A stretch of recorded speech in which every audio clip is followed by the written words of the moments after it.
एक बेसिक सा question mind में रहता है कि इन्वेस्टिंग शुरू करने के लिए कितने पैसे जरूरी होते हैं। तो आज हम एक रियल टाइम एनालिसिस करेंगे कि मिनिमम कितने पैसे चाहिए होते हैं आपको शेयर मार्केट में इन्वेस्टमेंट शुरू करने के लिए। So let's begin the video and हम कोशिश करते हैं एकदम शुरुआत से जानने की।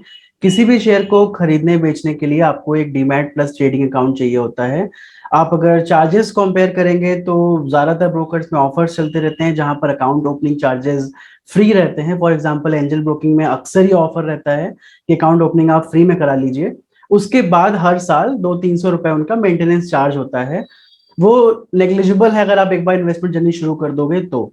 अगर आप जीरोधा के साथ जाते हो तो जब आप अकाउंट ओपन करते हो तो उसमें ऑप्शन रहता है कि आपको इक्विटी सेगमेंट में ट्रेड करना है या कमोडिटी में भी। एज ए बिगिनर आप केवल इक्विटी में स्टिक करो तो मान लो आप अगर जीरोधा का अकाउंट खोलते हो तो आपको चाहिए होंगे 300 रुपए। तो मैक्सिमम अकाउंट ओपनिंग आप ये मान लो कि अगर आपको एंजल ब्रोकिंग वगैरह में फ्री ऑफर नहीं मिल रहा है तो गो फॉर जीरोधा। प्रमोशन नहीं है, मैंने सर्विसेज यूज की हैं और I am more than satisfied. तो I think it's good enough for long term investing, delivery trades के लिए। मतलब जो शेयर लेके आप लंबे टाइम तक छोड़ देते हो उसके लिए one of the best broker I have ever seen. Account opening की बात अब यहाँ तक हो गई। उसके बाद होता है कि जब आप फर्स्ट परचेज करते हो तो जब आप लॉन्ग टर्म लेते हो तो जीरोधा वगैरह में जो भी डिस्काउंट ब्रोकर्स होते हैं इसमें डिलीवरी ट्रेड्स पे ब्रोकरेज चार्जेस नहीं होते हैं। उसके अलावा कुछ टैक्सेस होते हैं। तो चलिए एक क्विक लुक ले लेते हैं कि क्या क्या टैक्स लगेंगे। ये जीरोधा का चार्जेस का पेज है जिसको हम एक स्टैंडर्ड की तरह से लेंगे बिकॉज मैंने बताया आपको कि discount brokers usually brokerage zero रखते हैं इक्विटी डिलीवरी पे। डिलीवरी का सिंपल सा मतलब ये है कि आप शेयर लेके लंबे समय तक छोड़ देते हैं, सेम दिन नहीं बेचते हैं।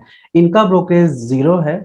एसटीटी होता है सिक्योरिटीज ट्रांजैक्शन टैक्स। ये 0.1% लगेगा बाइंग पे और सेलिंग पे, डिपेंडिंग आप खरीद रहे हो या बेच रहे हो।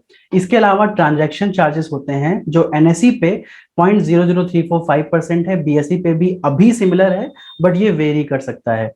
जीएसटी लगता है 18% ब्रोकरेज प्लस ट्रांजैक्शन चार्जेस पर। ये आपको समझना बहुत जरूरी है कि ब्रोकरेज आपका यहाँ पर जीरो है, प्लस ट्रांजैक्शन चार्जेस जो ये वाले होंगे, ये अगर मान लीजिए 100 रुपए आता है तो केवल 18 रुपए देना होगा। तो आपको जो जीएसटी लगेगी वो बाइंग वैल्यू पर नहीं लगेगी, ट्रांजैक्शन चार्जेस पर 18% जीएसटी लगती है। सेबी चार्जेस ₹10 पर करोड़ है, ये काफी आई है, आपको शायद इतना ज्यादा। इसके अलावा सेबी के हैं ₹10, ये 1 करोड़ तक कांस्टेंट रहता है। उससे ज्यादा आप ट्रेड करते हैं तो ऑब्वियसली आप हमारे चैनल नहीं देख रहे होंगे। स्टैम्प चार्जेस 0.015% लगते हैं। आप जो है टोटल आपकी जो वैल्यू है उसका इतना परसेंट स्टैम्प चार्जेस लगते हैं। तो आप इस तरह से कैलकुलेट कर सकते हो रफली कि कितना आपको ब्रोकरेज देना पड़ेगा। आप और डिटेल में अगर जाना चाहते हो तो इनका ये कैलकुलेटर भी है। इक्विटीज वाले टैब में आप जाओगे, सेकंड कॉलम जो है डिलीवरी इक्विटी, ये आपको इस तरह से दिखेगा। बाई सेल में आप वैल्यू एंटर कर सकते हो कि आपने कितना प्राइस था आपका बाइंग का और कितना प्राइस था सेलिंग का। मान लीजिए आपने 100 रुपए पे कोई शेयर खरीदा है और अगर आपने केवल खरीदा है तो इसको आप यहाँ पर जीरो कर दीजिए। मान लें आपने 100 शेयर खरीदे हैं तो यहाँ पर आपको डिटेल में दिखा देगा आपको एसटीटी कितना लगेगा, ट्रांजेक्शन चार्जेस, जीएसटी कितना लगेगा, सारे चार्जेस आपको यहाँ पर दिखा दिए गए। और अगर आप बाइंग के बाद मान लीजिए आप बोल रहे हो कि 150 में सेल करते हो तो आपको टोटल ब्रोकरेज वगैरह देख के फाइनल आपकी ये वैल्यू बचेगी। तो आप ये कैलकुलेटर यूज करते हो depending on which exchange you are using, NSC या फिर बीएससी।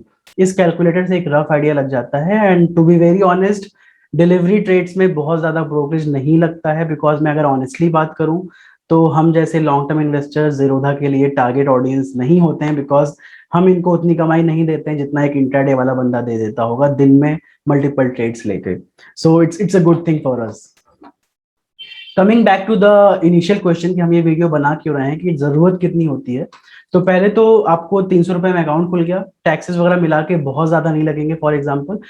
अब डिपेंडिंग ऑन योर बजट, मान लीजिए आप स्टूडेंट हो तो आप क्या कर सकते हो कि मैंने आपको पिछले कुछ वीडियोस में स्क्रीन क्रिएट करना दिखाया है। स्क्रीन में जैसे मैंने आरओसी आरओई लीडर्स के एक स्क्रीन आपको एक वीडियो में शेयर की थी जिनका आरओसी और आरओई 30% के भी ऊपर है पिछले 10 साल में, और रिसेंट वाला भी। उसी सेम स्क्रीन को एडिट करता हूं, यहाँ पर एंड मैंने ऐड किया और करंट प्राइस टाइप किया। मान लीजिए मेरा बजट है लेस देन 500 का पर शेयर होना चाहिए और फिर मैं इस क्वेरी को रन करूंगा। तो यहाँ पर जो ये लिस्ट थी 30% की, उसमें से ये 5 कंपनियां मुझे मिल गई जिनका 10 year return on capital employed और रिटर्न ऑन इक्विटी 30 के ऊपर है, और ये 5 कंपनियां करंट मार्केट प्राइस जो इनका है वो 500 से भी नीचे है। अब मैं ये नहीं कह रहा हूं कि ये पांचों आप जाके परचेज कर लीजिए, इस तरह से आप स्क्रीन्स मॉडिफाई कर सकते हैं, स्क्रीन्स क्रिएट कर सकते हैं डिपेंडिंग ऑन आपको क्या पसंद है। फॉर एग्जांपल मैंने पहले भी स्क्रीन क्रिएट करना समझाया है आपको। आपको मान लीजिए मार्केट कैप चाहिए मोर देन 10,000 करोड़ का, एंड पीई वैल्यू जो है, प्राइस टू अर्निंग है, ये चाहिए आपको लेस देन 20 मान लेते हैं, एंड करंट प्राइस इसका मान लीजिए है चाहिए आपको लेस देन 100। इस क्वेरी को रन करके देखते हैं कुछ आता है कि नहीं आता है। देखिए 10 कंपनियां ऐसी आ गई जिनका मार्केट कैप 10,000 करोड़ से ज्यादा है, मतलब गुड इनफ कंपनी है, मिड कैप है, low risk, price to earning P ratio 20 से कम है, मतलब बहुत एक्सपेंसिव नहीं मिल रही है, और करंट प्राइस 100 से कम है। अब इसके अलावा आपको क्या पसंद आता है? जैसे मान लीजिए आरओसी 2 इनका ज्यादा दिख रहा है, आरओई अभी इनका अवेलेबल नहीं है, पी आप देख सकते हैं। तो डिपेंडिंग आपको क्या पसंद है उस हिसाब से आप इस तरह से फिल्टर्स क्रिएट कर सकते हैं। बिकॉज यूट्यूब डिस्क्रिप्शन में हम ये सिंबल्स नहीं यूज कर सकते, तो इस वीडियो के लिंक में मैं आपको एक डॉक फाइल का लिंक दे दूंगा, वो फाइल खोल के आप बस कॉपी पेस्ट मार सकते हैं इसको, अगर आपसे रन नहीं होता है तो। स्क्रीनर पर जाइए, लॉग इन करिए, अकाउंट बनाइए, साइन अप फ्री है। स्क्रीन पे क्लिक करेंगे आप, क्रिएट न्यू स्क्रीन पर क्लिक करेंगे, जो कोड मैंने दिया है यहाँ पर पेस्ट कर दीजिए, run this query, good enough. इस तरीके से आप खोज सकते हैं कि आपके बजट में कौन कौन से स्टॉक्स अवेलेबल हैं। ये केवल स्क्रीन है, इसके बाद प्लीज पढ़िए, और पढ़ने के बाद अगर आपको कोई कंपनी ऐसी मिलती है जो आपको लगता है कि अभी तक के वीडियोस के हिसाब से वो स्टैंड अपार्ट कर रही है, तो feel free to message us any time. हमने वीडियोस पे नंबर भी दे रखा है, आप कमेंट में भी लिख सकते हैं कि कौन सी कंपनी है, फिर हम साथ में पढ़ सकते हैं, स्पेशली अगर वीकेंड के टाइम आप कांटेक्ट करोगे तो, स्पेशली अगर वीकेंड के टाइम आप कांटेक्ट करोगे तो। सो आई होप अगेन ये स्मॉल लर्निंग आपके लिए फायदेमंद हो, and I am looking forward to add much more knowledge in future. Thank you so much for staying tune, and please share the channel and let it grow faster so that हम bigger audience तक पहुंच सकें और knowledge को enhance कर सकें एक larger audience के, और उनसे भी सीख सकें जो हमें नहीं आता है वो।